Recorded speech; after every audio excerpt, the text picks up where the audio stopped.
नमस्कार, आप देख रहे हैं एबीपी न्यूज। आपके साथ मैं हूं अखिलेश आनंद। आज घंटी बजाओ की शुरुआत एक ऐसी खबर के साथ जिसने इस पूरे सिस्टम को सवालों के घेरे में ला दिया है। गुरुग्राम में बड़ा हादसा हुआ है। आपको बता दें, एक हाई राइज बिल्डिंग में इमारत की छत गिरने से यह बड़ा हादसा हुआ है। कई लोगों के फंसे होने की आशंका है। रेस्क्यू ऑपरेशन अभी भी जारी है। छठी मंजिल की छत गिरी और उसके बाद उसके नीचे की तमाम छत एक एक करके गिरती चली गई। ये पूरा सिस्टम सवालों के घेरे में, बिल्डर सवालों के घेरे में और तमाम एजेंसियां जिनकी भूमिका होती है हाई राइज बिल्डिंग के निर्माण में, उन्हें लेकर अब सवाल खड़े होंगे। क्योंकि दिल्ली एनसीआर में लाखों लोग ऐसी ही बहुमंजिली इमारतों में रहते हैं। ये जो हादसा है क्या एक तरीके से अलर्ट भी करता है कि इस पूरे मामले में मुकम्मल जांच पड़ताल की जरूरत है। एनडीआरएफ की टीम मौके पर मौजूद है। एबीपी न्यूज संवाददाता मनोज भी वहीं पर हैं। आपको सीधे लिए चलते हैं मनोज के पास। मनोज, क्या ताजा जानकारी मिल पा रही है? जी बिल्कुल, देखिए रेस्क्यू ऑपरेशन यहाँ पर लगातार चल रहा है। एनडीआरएफ की टीम यहाँ पर मौजूद है, प्रशासन पूरा यहाँ पर मौजूद है, लेकिन प्रशासन की तरफ से आधिकारिक तौर पर अभी तक हमें कुछ भी नहीं बताया गया है कि आखिरकार कितने अंदर लोग फंसे हुए हैं। सिर्फ जो अंदर के रहने वाले लोग हैं वही बता रहे हैं कि अंदर लोग दबे हुए हैं। हमारे संवाददाता हमारे साथ मौजूद हैं। राजेश, और क्या जानकारी मिल रही है? ये टावर कितना पुराना है और कितनी पुरानी बिल्डिंग थी और कितने लोग फंसे हो सकते हैं? देखिए, 2012 में इस बिल्डिंग का काम शुरू हुआ था और 2018 में पोजीशन दी गई थी। करीबन 2.5 से 3 करोड़ के फ्लैट्स हैं इसमें, 4 BHK, जिसमें लोग रह रहे थे और अचानक ये धड़ाम से गिर गई, जिसमें कई लोग फंसे होने की संभावना है। अभी तक हालांकि आधिकारिक वर्जन किसी का नहीं मिला है, किसी अधिकारी ने कुछ नहीं बोला है। फिलहाल वहां पर बचाव कार्य चालू है। प्रशासन की पूरी टीम, पुलिस, एनडीआरएफ अंदर जुटी हुई है। बाहर बिल्डिंग का गेट बंद कर दिया गया है और जहां पर बिल्डिंग का जो हिस्सा गिरा है, 7 फ्लोर जो गिरे हैं, जो बताया जा रहा है, वहां पर लाइट बंद कर दी गई है आसपास, ताकि कोई देख ना ले, कोई बाहर से कोई खबर ना चली जाए, बाहर लीक ना हो जाए। और जो अंदर जो फंसे हुए हैं उनके जो परिजन है वो बाहर गुहार लगा रहे हैं अंदर जाने के लिए, लेकिन गेट बंद कर दिया गया है बिल्डिंग का। फिलहाल गेट बंद है और पुलिस अंदर है। सोसाइटी में पहले भी जानकारी मिली, कंप्लेंट्स दी गई थी, तो क्या प्रशासन ने कोई एक्शन नहीं लिया था इस पर? देखिए, जो यहाँ पर रहने वाले हैं उन्होंने पहले भी बताया था कि कुछ हिस्सा पहले भी गिर चुका है इस बिल्डिंग का, लेकिन प्रशासन को, जो सोसाइटी में रहने वाले लोगों ने चेताया था, लेकिन प्रशासन ने कोई भी इस पर एक्शन नहीं लिया गया। जो बिल्डर है, जिस बिल्डर ने इसको बनाया था, उसके बारे में भी लोगों ने शिकायत की थी कि ये बिल्डर ने बनाया है जो खारे पानी की जमीन पर बनाया गया है, जिसकी वजह से ये गिर गया था, लेकिन कोई इस पर कार्रवाई नहीं हुई है। बिल्कुल, देखिए अखिलेश, कोई कार्रवाई नहीं हुई, यानी कि कहीं ना कहीं कोताही बरती गई और उसका नतीजा ये हुआ जो बिल्डिंग का जो लेंटर था ड्राइंग रूम का, वो 1 फ्लोर का गिरा, 6ठे फ्लोर का गिरा, जो चश्मदीदों ने बताया, और उसके बाद नीचे तक के सारे फ्लोर गिरते चले गए। देखिए, सबसे ज्यादा जो चौंकाने वाली बात है, जैसा कि वहां पर एक सज्जन जो आपसे बात कर रहे थे, उन्होंने भी जानकारी दी कि पहले भी इसकी शिकायत की गई कि इस तरह की दिक्कतें हैं बिल्डिंग के निर्माण में। ऐसा लग रहा है कि जिस तरीके की गुणवत्ता की जरूरत होनी चाहिए थी वो नहीं होने की वजह से इस तरह का हादसा हुआ है। अब सवाल यह कि इसमें क्या कई लोगों की जान चली गई है? वहां पर हालात क्या है घटनास्थल पर? मेघा भी मौजूद है, हमारी सहयोगी, वो हमें बताएंगी। मेघा, आपको क्या सूचना मिल पा रही है?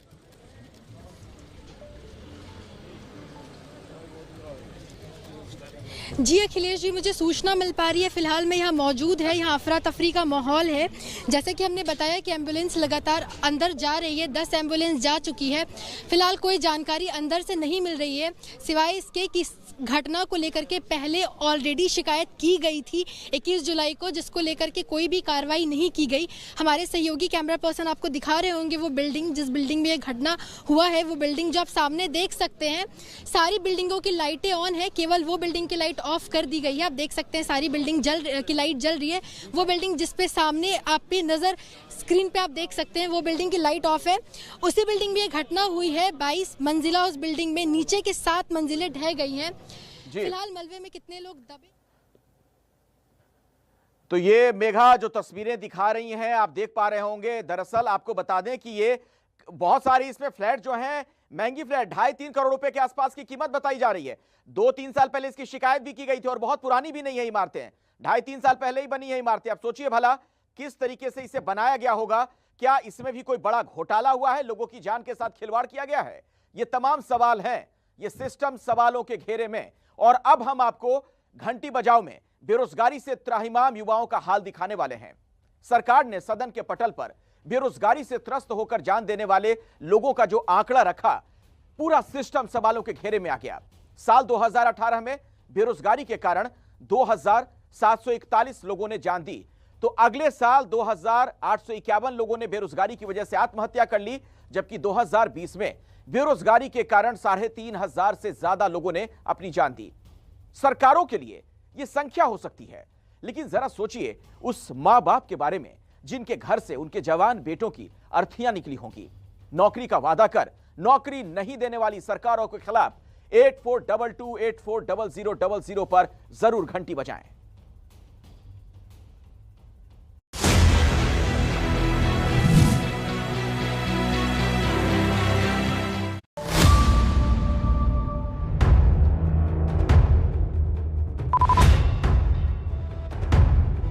पांच सालों में अभी तक कोई भी वैकेंसी आई ही नहीं।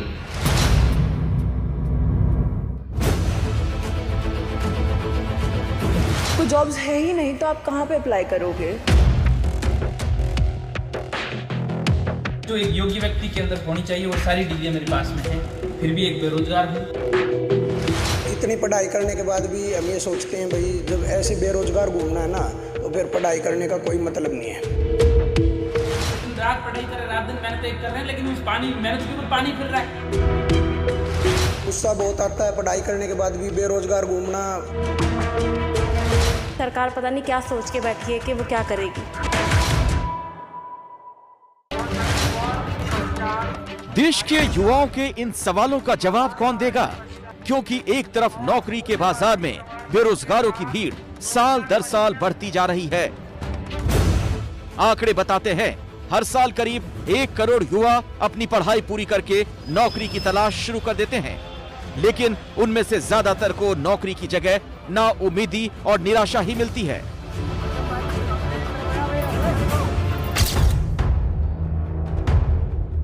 जैसे रायबरेली के रहने वाले दीपक कुमार लंबे समय से नौकरी का इंतजार कर रहे हैं। नौकरी पाने के लिए वो अपना घर छोड़कर कानपुर में अकेले रहते हैं। सरकारी भर्ती परीक्षाओं की तैयारी करते हैं, पर अब तक किसी भी परीक्षा में चयन की नौबत नहीं आई।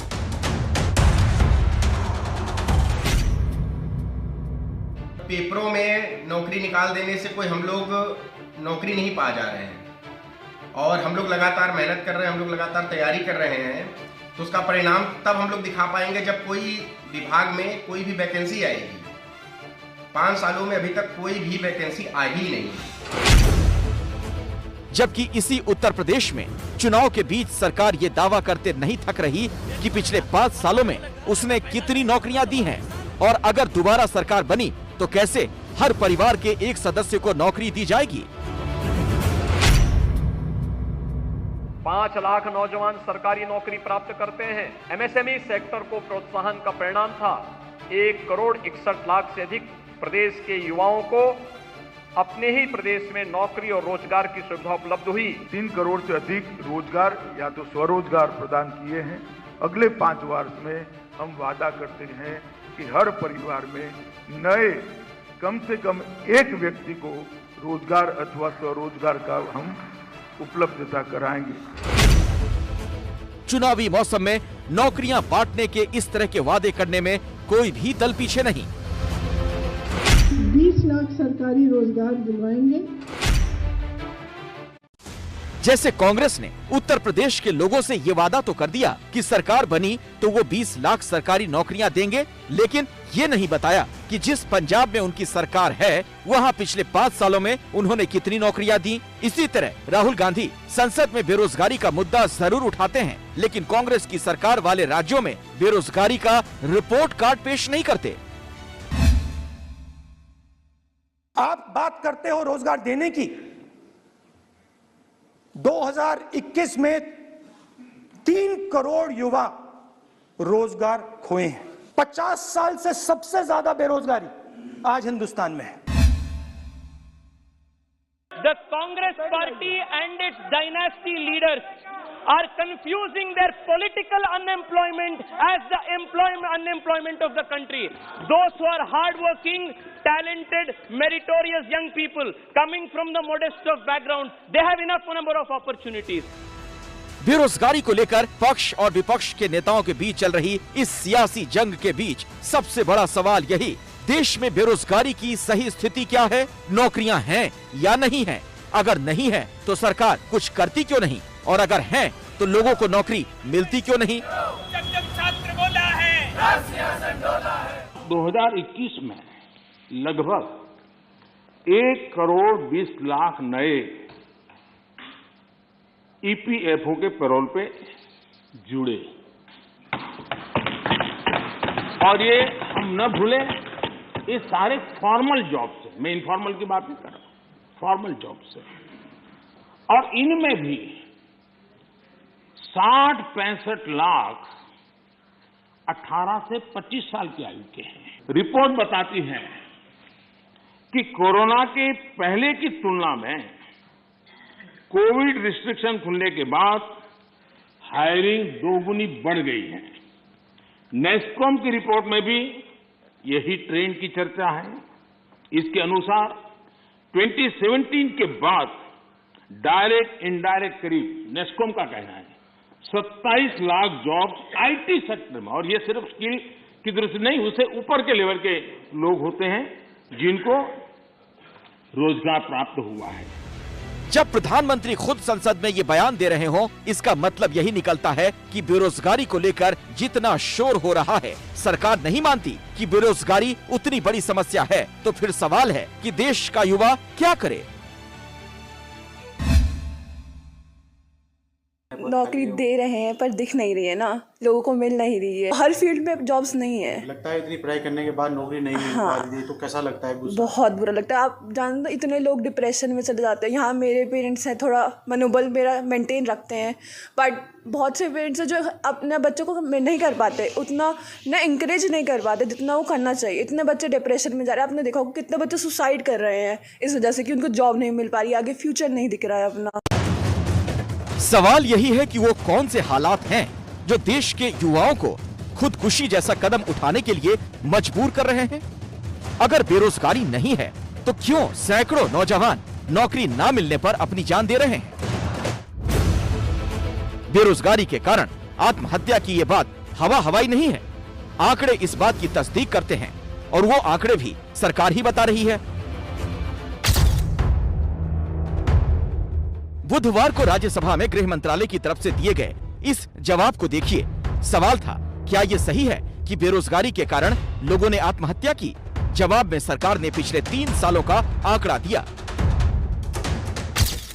जिसके मुताबिक साल 2018 में बेरोजगारी के कारण खुदकुशी करने वालों की संख्या 2741 थी। अगले साल ये बढ़कर 2851 हो गई, और 2020 में बेरोजगारी के कारण 3500 से ज्यादा लोगों ने अपनी जान दे दी। यानी सिर्फ 3 साल में 9140 लोगों ने बेरोजगारी से तंग आकर आत्महत्या कर ली। यही नहीं, कर्ज बढ़ने या दिवालिया होने के कारण भी 2018 से 2020 तक करीब 16000 लोगों ने अपनी जान दी। 2018 में 4970, 2019 में 5908 और 2020 में 5213 लोगों ने इस वजह से आत्महत्या की। ये आंकड़ा सिर्फ 2020 तक का है, जिसके बाद कोरोना और उसके कारण लगे लॉकडाउन में हालात और खराब हुए। बड़ी संख्या में लोगों की नौकरियां छूटी। तब कितने लोगों ने आत्महत्या की होगी, ये कुछ समय बाद ही सामने आ पाएगा। हैरानी की बात ये कि ये स्थिति तब है जब बड़ी संख्या में सरकारी नौकरियों में पद खाली पड़े हैं। पिछले हफ्ते सरकार ने राज्यसभा में बताया कि मार्च 2020 तक केंद्र सरकार से जुड़े मंत्रालयों और विभागों में 8,72,243 पद खाली पड़े थे। इसमें ग्रुप ए के करीब 21,000, ग्रुप बी के करीब 98,000 और ग्रुप सी के लगभग 7.5 लाख पद खाली हैं। अगर आप बोल रहे हो तो उसको इम्प्लीमेंट भी करो, है ना। सिर्फ बोलने से नहीं वो चीज़ होएगी। तो इम्प्लीमेंट करोगे तभी सिर्फ मैं ही नहीं हूँ, मेरे साथ काफ़ी लोग होंगे जो प्राइवेट जॉब कर रहे होंगे, जिन्होंने सरकारी के लिए फिर भी करा होगा लेकिन उनको फिर भी नहीं मिल रही ना। तो फिर उस चीज़ का फ़ायदा ही क्या है कि अगर हम लोग बता रहे हैं कि हम लोग 8 लाख नौकरियाँ दे रहे हैं, लेकिन है किसके पास वो। देखिए, इस बात को समझना बहुत जरूरी है कि अगर नौकरी ना मिलने से हताश होकर कोई युवा जान दे रहा है तो उसमें सिर्फ उसके परिवार का ही नुकसान नहीं, बल्कि एक सभ्य समाज के तौर पर इंसानियत के मुंह पर यह जोरदार तमाचा है।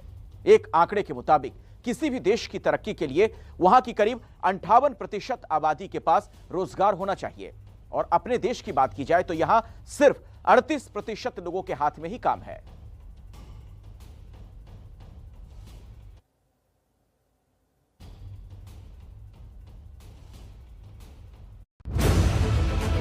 नौकरी न मिलने से जितनी परेशानी इन युवाओं को होती है, उतना ही नुकसान देश का भी है। जानकार मानते हैं कि किसी देश की तरक्की के लिए वहां की करीब 58% आबादी के पास रोजगार होना चाहिए। अगर भारत की बात की जाए तो अभी सिर्फ 38% लोगों के पास काम है। देश में नौकरियों के आंकड़े देने वाली संस्था CMIE के मुताबिक दिसंबर 2021 में भारत में बेरोजगारों की संख्या 5 करोड़ 30 लाख तक हो चुकी है। जो 8 लाख भर्तियां बाकी है उसको सर्वोत्तम भरा जाए और जिससे लोगों को रोजगार मिले। जिस प्रकार ये भर्तियां हो रही है, लेकिन ये एकदम स्वस्थ नहीं हो रही है। इस भर्तियों के अंदर ज्यादातर भ्रष्टाचार, धांधली हो रही है। एक अनुमान के मुताबिक भारत में नौकरियों की स्थिति सुधारने के लिए करीब 18 करोड़ नए रोजगार पैदा करने होंगे, और इसके लिए जब तक केंद्र और राज्य सरकारें मिलकर ठोस कदम नहीं उठाएंगी, तब तक बेरोजगारी की समस्या का कोई हल निकलना मुश्किल है। आपको उस करप्ट सिस्टम के खिलाफ घंटी बजानी है जहां इंसान लाखों रुपए खर्च करके घर खरीदता है लेकिन अपने ही घर में सुरक्षित नहीं रहता है। गुरुग्राम की जो ये घटना है उसने कई बड़े सवाल खड़े किए हैं। दिल्ली से सटे गुरुग्राम में एक 22 मंजिला हाउसिंग सोसाइटी में बड़ा हादसा हो गया है। इमारत में कई लोगों के फंसे होने की आशंका है। एनडीआरएफ और एसडीआरएफ की टीमें राहत और बचाव के काम में लगातार जुटी हुई हैं। बताया जा रहा है कि इस इमारत में 6ठी मंजिल से लेकर पहली मंजिल तक की छत गिरती चली गई, एक के बाद एक। अब आप सोचिए, जो लोग अपने घर में उस वक्त मौजूद होंगे उनका क्या हाल हुआ होगा। और यह घटना इस लिहाज से चौंकाती है, अलर्ट करती है, क्योंकि दिल्ली एनसीआर में लाखों लाख लोग ऐसे ही हाई राइज बिल्डिंग में रहते हैं, बहुमंजिला इमारतों में। बिल्डर सवालों के घेरे में, सिस्टम सवालों के घेरे में, और जानकारी यह भी मिल रही है कि शिकायत पहले की गई थी, इसके बावजूद कार्रवाई नहीं की गई। आप देखिए एबीपी न्यूज संवाददाता की रिपोर्ट। डी ब्लॉक के ही रहने वाले विजय जी हमारे साथ है। विजय जी, आप डी टावर में रहते हैं, क्या हुआ था आपने जो देखा? डी टावर में कुछ लोग फंसे हुए हैं। डी टावर में कुछ लोग फंसे हुए हैं अभी भी, और बहुत दिल्ली ये हरियाणा पुलिस आई हुई है, पूरा प्रशासन आया हुआ है, बहुत सारे लोग आए हुए हैं। मैं ऊपर जाके देख के आया हूँ, 7 लिंटर 6ठे फ्लोर से नीचे सारा गिर गया है। ठीक है, पूरा गिरा हुआ है और उसमें कुछ लोग फंसे हुए हैं। अभी ये नहीं कह सकते कितने लोग हैं, लेकिन 2-3 लोग सामने दिखाई दे रहे हैं। कौन से फ्लोर पर है? मेरा D1601 है। D1601 है, लेकिन मेरे फ्लैट में भी ऊपर से वो बचता है और सरिये इसकी बिल्कुल कमजोर हो चुकी है, उसे देखने लायक नहीं है, अब कंडीशन में नहीं है। पूरी बिल्डिंग खाली करा ली गई है और इसी पे सारी बिल्डिंग खाली करा के सील कर दी गई है। एनडीआरएफ की टीम जो है अंदर जा रखी है। सर, आप जब अंदर गए तो आपने क्या देखा वहां पर? गिरा हुआ है, पूरा लिंटर गिरे हुए हैं ऊपर से नीचे। कौन से फ्लोर से? 6ठे फ्लोर से सारे नीचे फर्स्ट फ्लोर तक आ गए हैं, ड्राइंग रूम के। और उस फ्लोर से? हाँ, और 3 से 4 लोग उसमें सामने दिख रहे हैं और बाकी का हमने देखा नहीं है, फिर पुलिस ने निकाल दिया है। तो कितने लोग होंगे सर फ्लोर, मतलब 7 फ्लोर 6? टाइम था, सब लोग नीचे वॉक कर रहे थे। कुछ घर में 2-4 वो बुजुर्ग हैं और एक लेडी है, उसके हस्बैंड से मेरी बात हुई है, वो भी ऊपर फंसी हुई है। बिल्डिंग धंसती जा रही है धीरे धीरे नीचे। तो इसकी कंप्लेंट पूरी सोसाइटी ने कर रखी है, मैंने अकेले ने नहीं करी, पूरी सोसाइटी ने इसकी कंप्लेंट कर। अब आप सोचिए भला, आप सुन रहे थे चश्मदीद को, इनका कहना कि बिल्डिंग धंसती जा रही है। जानकारी ये मिल रही है कि सिर्फ 2-3 साल पुरानी बिल्डिंग है। अब सोचिए किस स्तर पर घपला हुआ होगा और पूरा सिस्टम कैसे सवालों के घेरे में है। और वो यही नहीं, एक और अहम जानकारी एक चश्मदीद दे रहे थे कि यहां पर जो फ्लैट्स हैं 2.5-3 करोड़ के आसपास इनकी कीमत है, यानी हाई प्रोफाइल सोसाइटी और उसका ये हाल। आप सोच सकते हैं ऐसे में भला बाकी जगहों पर क्या स्थिति होगी। इसी खबर पर और अधिक जानकारी लेंगे। हमारे साथ हमारे सहयोगी मनोज वहीं से जुड़े हुए हैं, मेघा भी वहां पर मौजूद है। मनोज, जरा बताएं अब तक और क्या जानकारी मिल रही है, क्या कुछ लोगों की जान भी गई इस हादसे में? जी देखिए अखिलेश, एक चीज मैं आपको बताना चाहूंगा कि आधिकारिक तौर पर कोई भी बयान देने के लिए कोई प्रशासनिक अधिकारी यहां पर मौजूद नहीं है। कमिश्नर से हमने बात करनी चाहिए, कमिश्नर कुछ बोलने को तैयार नहीं है, फोन नहीं उठा रहे हैं। इसके अलावा जो यहां के डीसी हैं वो अभी अंदर पहुंचे हैं, उनसे भी हमने बात करनी चाहिए, वो भी कुछ बताने के लिए तैयार नहीं है कि आखिरकार कितने लोग अंदर फंसे हुए हैं। इतना जरूर बताना चाहूंगा कि अभी अभी एक हाइड्रोलिक क्रेन अंदर गई है, और जो क्रेन अंदर गई है वो यानी कि जो लोग, ऐसा हो सकता है कि ऊपर कुछ लोग फंसे हुए हो। जो सामने आप बिल्डिंग देख रहे हैं डी टावर, यही वो डी टावर है, यही वो डी टावर है जिसकी लाइटों को बंद कर दिया गया है और अंदर जाने की इजाजत किसी भी मीडिया को नहीं दी जा रही है। ऐसा हो सकता है कि हाइड्रोलिक क्रेन को मंगाने का मतलब ये हो कि कुछ लोग ऊपर के मालों पर फंसे हुए जिनको यहां से निकालना हो। लाइट यहां पर बंद कर दी गई, लेकिन आधिकारिक तौर पर कोई भी बयान देने के लिए तैयार नहीं है कि आखिरकार कितने लोग इस हादसे में फंसे हुए हैं। चश्मदीदों ने साफ तौर पर हमें ये बताया कि जो छठा फ्लोर था वहां से जो ड्राइंग रूम का हिस्सा था वो गिरना शुरू हुआ और ग्राउंड फ्लोर तक गिर गया। तो यानी कि लोग अंदर मौजूद थे, घर में लोग रह रहे थे, रूम में बैठे होंगे, उन्होंने सोचा भी नहीं होगा यहाँ से इस तरीके से हादसा होगा, छत गिरती चली जाएगी। वाकई में बहुत ही दुखद घटना है और कई सवाल खड़े होते हैं। एबीपी न्यूज के जो सवाल है इस पर, वो भी आप उस पर नजर डालिए। इस घटना को लेकर कई अहम सवाल हमने खड़े किए हैं। जब पहले से शिकायत की जा रही थी, जब क्वालिटी को लेकर इश्यूज थे, तो आखिर उसका समाधान क्यों नहीं निकाला गया? कुछ लोगों का कहना है कि धंसती जा रही थी बिल्डिंग, तो जब बिल्डिंग धंस रही थी वक्त रहते कोई कार्रवाई क्यों नहीं हुई? लोगों की जान खतरे में डालने का जिम्मेदार कौन है? सबसे बड़ा और बुनियादी सवाल। 1 साल पहले शिकायत, फिर भी कार्रवाई क्यों नहीं? कैसे उसमें लोग रह रहे थे? क्या इसी हादसे का इंतजार था? क्या पुलिस और प्रशासन को हादसे का इंतजार था? बिल्डर भी सवालों के घेरे में। हमारे साथ मेघा उपाध्याय भी वहां से मौजूद है, उनके पास चलते हैं। मेघा, यह सबसे हैरान करने वाली बात है जो कुछ लोग कह रहे हैं कि साल भर पहले शिकायत की गई थी, इसके बावजूद अब तक कोई कार्रवाई नहीं की गई।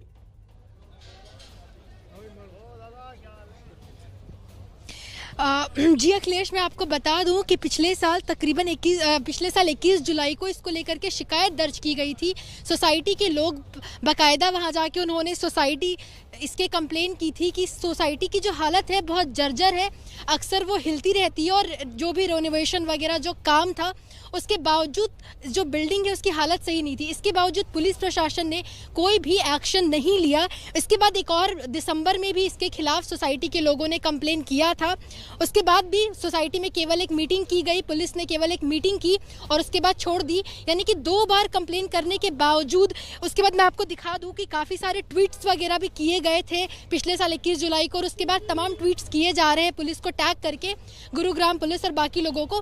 पर पुलिस ने या प्रशासन ने कोई भी एक्शन नहीं लिया। अगर पुलिस ने या प्रशासन ने एक्शन लिया होता तो शायद आज इतना बड़ा हादसा नहीं होता। इतनी बड़ी पॉश सोसाइटी जो इस तरीके से मलबे में तब्दील हो गई, आप देख सकते सवाल हैं। यही नहीं है मेघा, सवाल एक बहुत ही महत्वपूर्ण ये भी है। मनोज, आपसे इस पर मैं जवाब चाहूंगा। अगर सिर्फ 2-3 साल पुरानी अगर ये सोसाइटी है, तब तो फिर बिल्डर भी और जिन लोगों ने इसका निर्माण किया वो सवालों के घेरे में है। आखिर ये कौन सा निर्माण है 2-3 साल के अंदर कि इस तरीके के हादसे होने लगे, बिल्डिंग की छत गिरने लग गई है? जी बिल्कुल, देखिए अखिलेश, आपको बताना चाहूंगा जो चश्मदीदों ने हमें बताया कि 2012 में ये जो सोसाइटी थी वो बनना शुरू हुई थी और 2018 में लोगों ने पोजीशन लेना यहाँ पर शुरू कर दिया था। यानी कि 2018 में लोग यहाँ पर रहने आ गए थे और शुरू हो गए थे। और उसके बाद जैसा कि चश्मदीद हमें बता रहे हैं कि 1 साल से लगातार कंप्लेंट्स दी जा रही है सोसाइटी को लेकर के, लेकिन कोई एक्शन नहीं लिया गया। यानी कि जिसने ये बिल्डिंग बनाई, जो बिल्डर है, वो कहीं ना कहीं सवालों के घेरे में है और तमाम सवालों के जवाब देने होंगे, क्योंकि लगातार कंप्लेंट सोसाइटी की तरफ से की जा रही थी। सिर्फ एक ही टावर की कंप्लेंट नहीं की जा रही थी, बल्कि जो हमारी बातचीत हुई है और टावर्स की कंप्लेंट भी की जा रही थी। चश्मदीद ने साफ तौर पर बताया कि जो छठा फ्लोर है वहां पर कुछ कंस्ट्रक्शन का काम चल रहा था। और अब अखिलेश ये सोचिए कि 2 से ढाई करोड़ रुपए, 3 करोड़ रुपए देकर कोई रहने के लिए घर खरीदता है और अचानक से फ्लोर गिर जाता है तो क्या हुआ होगा। काफी लोग उस वक्त घर में मौजूद होंगे, लेकिन गुड़गांव प्रशासन अभी भी जागने के लिए तैयार नहीं है। आधिकारिक तौर पर कोई पुष्टि नहीं कर रहा है कि आखिरकार कितने लोग अंदर फंसे हुए हैं। एनडीआरएफ की टीम अंदर मौजूद है, है। अंदर एम्बुलेंस मौजूद है, काफ़ी एम्बुलेंस को हमने अंदर जाते हुए देखा, बाहर जाते हुए देखा, घायलों को जाते हुए देखा, लेकिन आधिकारिक तौर पर कोई कुछ बताने के लिए तैयार नहीं है कि आखिरकार अंदर कितने लोग अभी भी फंसे हुए हैं। बिल्कुल, और वही सवाल एक बार फिर से मनोज, जिसका जिक्र आप भी कर रहे थे, 2.5-3 करोड़ रुपए के फ्लैट, और देखिए उसका ये हाल है। ऐसे में दिल्ली एनसीआर में लाखों लाख लोग जो हाई राइज बिल्डिंग में रहते हैं, उनकी सुरक्षा को लेकर भी अब चिंता होगी। क्यों नहीं अब इस पूरे मामले में जो क्वालिटी है, जो कंस्ट्रक्शन क्वालिटी है, उसका ऑडिट किया जाए बीच बीच में, यह भी बहुत जरूरी है, नहीं तो इस तरह के हादसे ना जाने और भी होते रहेंगे। मेघा, कुछ आपको पुलिस ने इस बारे में जानकारी दी है कि जब कंप्लेन की गई थी तो क्या कोई कार्रवाई की गई, क्या बिल्डर के खिलाफ कोई कार्रवाई की गई है?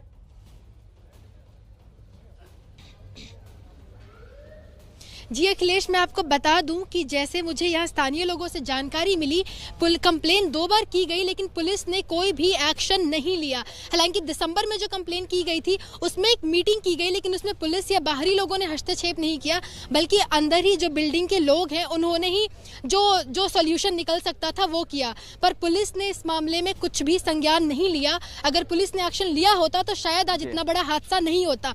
स्थानीय लोग जिनसे हमारी बात हुई है, सबसे ज्यादा आक्रोश इसी बात का है कि जब बार बार कंप्लेन किया जा रहा था, लगातार ट्वीट, लगातार कंप्लेन, उसके बावजूद पुलिस ने संज्ञान क्यों नहीं लिया। स्थानीय लोगों का ये कहना है कि ये सोची समझी साजिश है, अगर ऐसा किया गया होता तो शायद आज हादसा नहीं होता। और एक सवाल और भी है मनोज, छोटे में बिल्कुल जवाब दीजिएगा कि क्या अभी इस सोसाइटी की मेंटेनेंस की जिम्मेदारी बिल्डर के पास ही थी?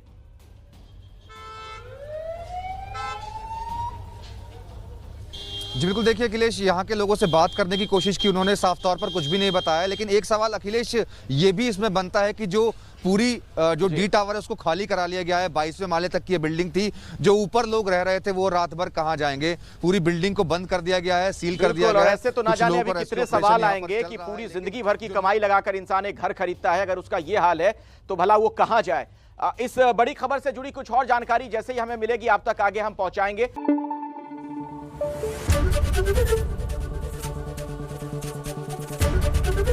एबीपी न्यूज आपको रखे आगे।